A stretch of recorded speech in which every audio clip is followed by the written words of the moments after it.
Good afternoon, student. Today, 12th Business Max class. ஏற்கனவே நம்ம differential equation பார்த்துட்ருக்கோம்.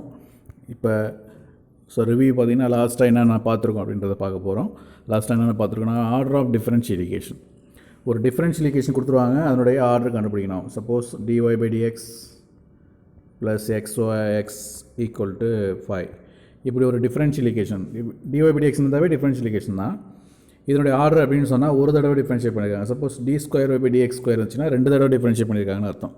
அப்போ ஆர்டர் என்பது எத்தனை தடவை டிஃப்ரென்ஷியேட் பண்ணியிருக்காங்க, ஓகேவா? ஸோ 2 டைம்ஸ் டிஃப்ரென்ஷியேட் பண்ணியிருக்காங்க. அப்போ ஆர்டர் வந்து 2. டிகிரி அப்படின்னு சொன்னால் பவர் என்ன இருக்குதுன்னு பார்க்கணும். இப்போ சப்போஸ் dy/dx இருக்குது அப்படின்னா ஒரு தடவை பண்ணியிருக்காங்க, இதுக்கு பவர் என்ன இருக்குன்னு அர்த்தம்னா 1 தான் இருக்குன்னு அர்த்தம். அதுதான் டிகிரின்னு சொல்லுவாங்க. இதுதான் லாஸ்ட் கிளாஸில் ஒரு 10 சம் பார்த்தோம் நம்ம. ஸோ இப்போ டிஃப்ரென்ஷியல் ஈக்குவேஷனில் ஒரு கண்டென்ட் என்ன பார்க்க போகிறோம் அப்படின்னா, order and degree of the differential equation are always positive integer. அதாவது டிகிரினா 2 டைம்ஸ் டிஃபரன்ஷியேட் பண்ணியிருக்காங்க, 3 டைம்ஸ் டிஃபரன்ஷியேட் பண்ணியிருக்காங்க, 4 டைம்ஸ் அப்படின்னு சொல்லலாம். மைனஸ்லாம் சொல்லக்கூடாது, சரிங்களா? அதே போல் டிகிரின்னு சொல்லும்போது பவர் என்ன இருக்குதுன்னு பார்ப்பாங்க. 1 2 3 இப்படி தான் இருக்குது. பவரே இல்லைன்னா 0 இருக்குன்னு அர்த்தம், சரியா? ஃபேமிலி ஆஃப் கர்வ் அப்படின்னா என்னென்னா, ஃபேமிலி ஆஃப் கர்வ் அப்படின்னு சொன்னால் ஒரு ஈக்குவேஷன் தான், ஓகேவா? இந்த ஆர்பிட்ரி கான்ஸ்டன்ட்னு ஒன்று இருக்கும். கான்ஸ்டன்ட்னா c இருக்கலாம். இப்போ சப்போஸ் x² + y² = a² இல்லைனா r², அது ரேடியஸ் சொல்லுவாங்க. இது வந்து சர்க்கிள். ஸ்பியருக்கும் இதே தான், ஸ்பியருக்கும் இதே தான், சர்க்கிளுக்கு இதே தான். இதுதான் இப்போ ஃபேமிலி ஆஃப் கர்வ், சரிங்களா? y² = 4ax அப்படின்னா பேரபோலா. இது a என்பது பேராமீட்டர், ஓகேவா? இந்த ஏவை காலி பண்ணிவிட்டு நம்ம dy/dx கொண்டு வர போகிறோம். dy/dx இதில் y தான் இருக்கும். இது டிஃப்ரென்ஷியல் ஈக்குவேஷனை மாற்ற போகிறோம். நம்ம எப்படி மாற்ற போகிறோன்றதை பின்னாடி பார்க்கலாம். அடுத்து x² + y² = a², சரியா? இது ஃபேமிலி ஆஃப் சர்க்கிள் ஈக்குவேஷன். இதுதான் equation of family of circle. a is a parameter. ஏவை மட்டும்தான் காலி பண்ணணும். ஏவை காலி பண்ணிவிட்டு இந்த ஈக்குவேஷனில் நம்ம டிஃப்ரென்ஷியல் ஈக்குவேஷனாக கொண்டு வர போகிறோம், சரியா? ஒரு தடவை பண்ணிக்கோ, 2 தடவை பண்ணிக்கோ, எத்தனை தடவைனா பண்ணிக்கோ, ஆனால் a வந்து இல்லாமல் இருக்கணும் அந்த ஈக்குவேஷனில். இதுதான் கான்செப்ட்டு. அடுத்து y = mx + c அப்படின்னா ஸ்ட்ரெயிட் லைன், சரியா? இதில் m என்பதும் c என்பதும் பேராமீட்டர். ஒரு சில சம்மில் m வேணான்னு சொல்லுவாங்க, ஒரு சில சம்மில் c பேராமீட்டர் சொல்லுவாங்க, ரெண்டுமே பேராமீட்டர்னு சொல்லுவாங்க. அதுக்கேற்ற மாதிரி நீ சம் ஒர்க் அவுட் பண்ண கற்றுக்கணும்.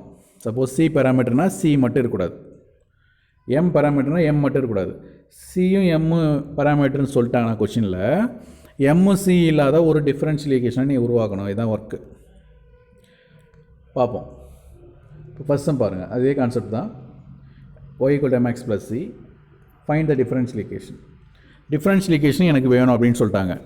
y = mx + c கொடுத்துட்டாங்க. ஃபஸ்ட்டு கொஷின் என்ன கேட்குறாங்க அப்படின்னா, m is the ஆர்பிட்ரி constant. m வந்து இல்லாத ஒரு டிஃப்ரென்ஷியல் ஈக்குவேஷனை உருவாக்க சொல்கிறான்.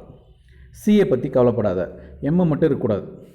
அப்போ என்ன பண்ணுறேன், கொஷின் எடுத்துக்கிறேன், இது டிஃப்ரென்ஷியேட் பண்ணுறேன். Differentiate with respect to x.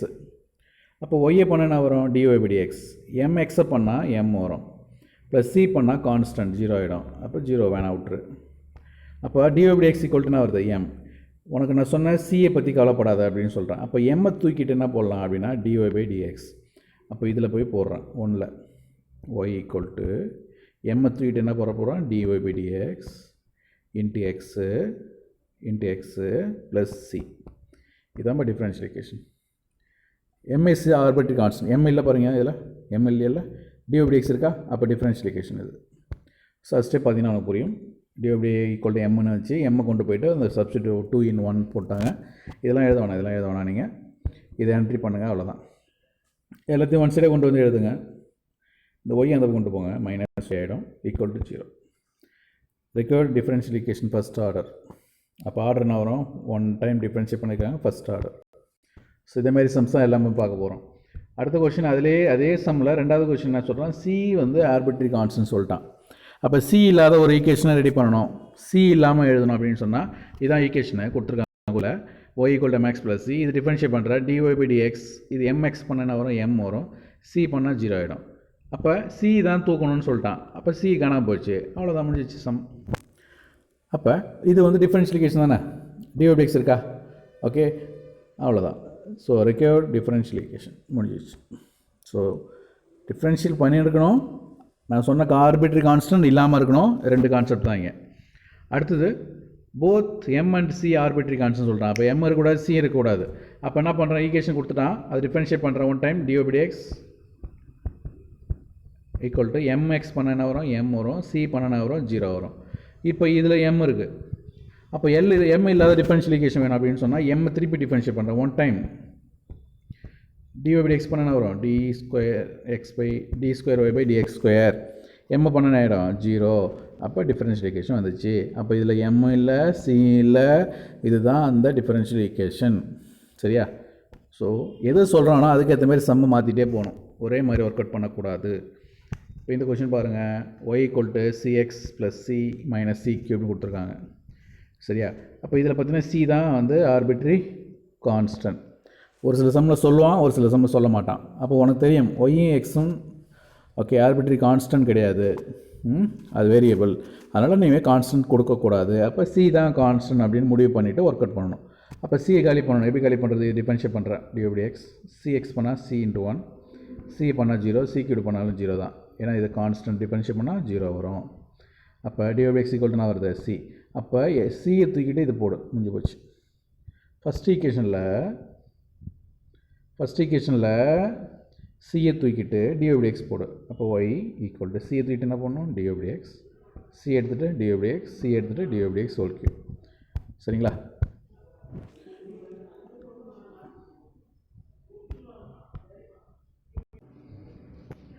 அடுத்த ஈக்குவேஷனை c y equal to c into x minus c square. இப்போ சி காலி பண்ணணும் அப்படின்னு சொன்னால் இப்போ ஃபஸ்ட்டு இதை எக்ஸ்பேண்ட் பண்ணுங்கள். A minus b whole square மாதிரி எக்ஸ்பேண்ட் பண்ணுங்கள். A square plus 2a minus 2ab plus b square.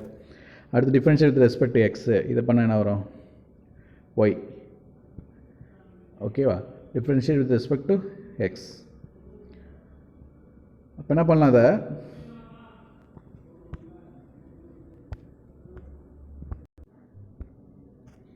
இதில் பார்த்தீங்கன்னா ஒரே ஸ்டெப் மட்டும் சி எடுத்துக்கோ, இந்த ஒரு ஸ்டெப் மட்டும் எழுதிக்கோ. D by dx equal to c into x square பண்ண என்ன வரும், 2x மைனஸ் 2x பண்ணால் 2c வரும், மைனஸ் 2c. எக்ஸ் வந்து 1 ஆகிடும். அப்போ இதுலேருந்து காமனாக 2 வெளியே எடுத்துருப்பாங்க. இப்போ நடுவில் இங்கே ஈக்குவல் டு போட்டுப்பா. சரியா? ஈக்குவல் டு போட்டுக்கோ. 2 வெளியே எடுத்துகிட்டு 2c minus X minus C. So இந்த ஸ்டெப் மட்டும் எக்ஸ்ட்ரா எழுதணும். இப்போ என்ன பண்ணியிருக்காங்க, இது ஈக்குவேஷன் 1 வச்சுக்கோ, இது ஈக்குவேஷன் 2 வச்சுக்கோ. 1/2. அப்போ ஒய் பை டிஓபிடிஎக்ஸ் ஈக்குவல் டு இது பை இது போட்டிருக்காங்களா. இது வந்து ஆக்சுவலாக என்னது, X minus C whole square, அதான் இங்கே போட்டிருக்காங்க. இது கேன்சல் பண்ணிக்கோ, சி கேன்சல் பண்ணிக்கோ, மீதி இருக்கிறது எழுதுங்க. சரிங்களா? அடுத்த ஸ்டெப் பார்த்தீங்கன்னா எக்ஸ் மைனஸ் சி மட்டும் வச்சுக்கிட்டு மற்றெல்லாம் ஒன் சைடாக கொண்டு போங்க. இதுலேருந்து சி மட்டும் வச்சுக்கோ, மற்றெல்லாம் ஒன் சைடாக கொண்டு போங்க. சரியா? எதுக்கு சார் சி மட்டும் கொண்டு போனால், சியை மட்டும் இல்லாமல் எழுதணும். அப்போ ஈக்குவேஷனில் போய்ட்டு சியை தூக்கிட்டு சி எங்கெல்லாம் இருக்கோ, ஓகேவா, இல்லை இங்கே போடுங்க, எங்கேயாவது போடுங்க. ஸோ எந்த இடத்துல போட்டுக்கிறாங்கன்னா ஃபஸ்ட் ஈக்குவேஷனில் போட்டுக்கிறாங்க. அப்போ ஒய் ஈக்குவல் டு ஃபஸ்ட் ஈக்குவேஷனில் எங்கெல்லாம் சி இருக்கோ அங்கே என்ட்ரி பண்ணுங்கள். இந்த எக்ஸ் கேன்சல் பண்ணுங்கள், மீதி இருக்கிறத இது ஸ்கொயர் பண்ணுங்கள். ஸ்கொயர் பண்ண ஆகிடும் 4y ஸ்கொயர் வந்துச்சா, டிஓபிஎக்ஸ் ஸ்கொயர். இது இங்கே எல்சிஎம் பண்ணுங்கள், மேலே கொண்டு போங்க. இதை இங்கே வந்துச்சு பாருங்கள். சரிங்களா? ஸோ ஒரு ஸ்டெப்பாக பாருங்கள், எது புரியலையோ அதை மட்டும் நீங்கள் ஸ்க்ரீன்ஷாட் எடுத்து எனக்கு கொடுங்க. அப்போ ஒய் ஈக்குவல் டு டிஓபிஎக்ஸ் வந்துச்சு, எல்லாமே டிஓபிஎக்ஸ். அப்போ இதுதான் டிஃபரன்ஷியல் ஈக்குவேஷன். சரியா? சி இல்லாமல் எழுதணும். இந்த ஈக்குவேஷன்லேயும் சி இருக்கக்கூடாது. அப்போ டிஃபரன்ஷியேட் பண்ணுங்கள். இது யூவி மெத்தட் யூஸ் பண்ணணும். சரியா? எக்ஸை வச்சுக்கிட்டு ஒய்யை பண்ணணும், ஒய்யை வச்சுட்டு எக்ஸை பண்ணால் 1 தான், சியை பண்ணால் 0. இப்போ சி இல்லாத ஒரு ஈக்குவேஷன் வந்துச்சா, டிஃபரன்ஷியல் இருக்கா, ஓகே இருக்குது. அப்போ ஈஸியாக டிஃபரன்ஷியல் ஈக்குவேஷன். அடுத்தது பார்த்தீங்கன்னா ஏ ஸ்கொயருக்கு இருக்கக்கூடாது. அப்போ டிஃபரன்ஷியேட் பண்ணால் எக்ஸ் ஸ்கொயர் பண்ணால் எக்ஸ் 2x, ஒய் ஸ்கொயர் பண்ணால் 2y, திருப்பி ஒய்யை பண்ணணும். டிஓபிஎக்ஸ் ஈக்குவல் டு ஏ ஸ்கொயர் பண்ணால் 0. ஓகேவா? அடுத்தது இதுலேருந்து 2 காமனாக வெளியே எடுத்து அந்த பக்கம் கொண்டு போனீங்கன்னா என்ன ஆகிடும், 0 ஆகிடும். 2 காமனாக எடுத்திங்கன்னா 2 டிவைட் பண்ணிடலாம். ஓகே, கேன்சல் ஆகிடும். இது 0 தான் வரும். சரிங்களா? அந்த ஈக்குவேஷன் வந்துடும். ஸோ நெக்ஸ்ட் ஒர்க் பார்த்தீங்கன்னா y equal to mx differential equation of the family of straight line passing through the origin. வழியாக போச்சுன்னு சொன்னால் y equal to mx plus C வராது. ஆர்ஜின் வழியாக போச்சுன்னா சி வராது. சரி, ஓகே. அப்போ இதுலேருந்து எம்மை தூக்கணும். எம்மை எப்படி சார் தூக்குறது? அப்போ டிஓபிடிஎக்ஸ் ஒய்யை பண்ணால் என்ன வரும், டிஓபிடிஎக்ஸ். எம்எக்ஸ் பண்ணால் எம் வரும். அப்போ எம்மை தூக்கிட்டு என்ன போடணும், டிஓபிடிஎக்ஸ். அப்போ எம்மை எங்கே இருக்கோ அங்கே தூக்கி போடுங்க, முடிஞ்சு போச்சு. ஸோ இந்த மாதிரி தான் சிம்பிளாக தான் இருக்கும், ஆனால் கேர்ஃபுல்லாக நீங்கள் ஒர்க் அவுட் பண்ண கற்றுக்கணும். அதே போல் தான் டிஃபரன்ஷியல் ஈக்குவேஷன் ஆஃப் பேரபோலா கொடுத்துருக்காங்க. Latest rectum 4a parallel to x axis, parallel to x axis. x axis சொன்னால் இந்த பக்கம் x வரணும்பா, சரியா, இந்த பக்கம் y வந்துடணும். அப்போ y minus k whole square, அதான் y square equal to 4ax formula. y square equal to 4ax இதுதான் பேரபோலா ஃபார்முலா. இந்த ஃபார்முலாவில் y மைனஸ் k வரும், இங்கே x மைனஸ் h வரும், அவ்வளோதான் வித்தியாசம். அப்போ இதை டிஃபரன்ஷியேட் பண்ணி கேவையும் ஹெச்சையும் காலி பண்ணி எழுதணும், சரிங்களா. ஸோ இது ஸ்கொயர் பண்ணால் 2 times 2 into y minus k, திருப்பி ஒய்யை பண்ண என்ன வரும், டிவைட் பை எக்ஸ், கே பண்ணால் 0 ஆகிடும். இந்த பக்கம் 4a, எக்ஸை பண்ணால் 1, ஹெச் பண்ணால் 0, 1 வந்துச்சா. அப்போ இதுலேருந்து இதை ரெடி பண்ணிக்கோ. இப்போ என்ன கண்டுபிடிக்கிறாங்கன்னா y minus k கண்டுபிடிக்கணும். y minus k கண்டுபிடிச்சி அதை கொண்டு போய்ட்டு அதில் என்ட்ரி பண்ணணும், சரியா. y minus k கண்டுபிடிச்சிட்டிங்கன்னா அது சம் முடிஞ்சிடும். ஸோ ஒரு ஸ்டெப்பை பாருங்கள், அண்டர்ஸ்டாண்ட் பண்ணுங்கள், அதில் போடுங்க. ஸோ ரீகேப் பார்த்தீங்கன்னா ஆர்டர் அண்டு டிகிரி இது ரெண்டு நம்ம பார்த்துருக்கோம். ஆர்டர் பார்த்துருக்கோம், டிகிரி பார்த்துருக்கோம். இப்போ தான் ஃபேமிலி ஆஃப் கர்வு, அந்த ஃபேமிலி ஆஃப் கர்வ்லேருந்து டிஃபரன்ஷியல் ஈக்குவேஷன் எப்படி ரெடி பண்ணோம் அப்படின்றத நம்ம பார்க்குறோம் இதில், சரிங்களா. இதில் x minus h ரெடி பண்ணணும்ப்பா, x minus h ரெடி பண்ணணும். y minus k என்ட்ரி பண்ணுங்கள். அதில் y minus k என்ட்ரி பண்ணும்போதே உனக்கு ஆட்டோமேட்டிக் கேன்சல் ஆகிடும். ஓகே, இங்கேருந்து கண்டினியூ பண்ணுங்கள், தெளிவாக போடுங்க, சரிங்களா. Okay, thank you.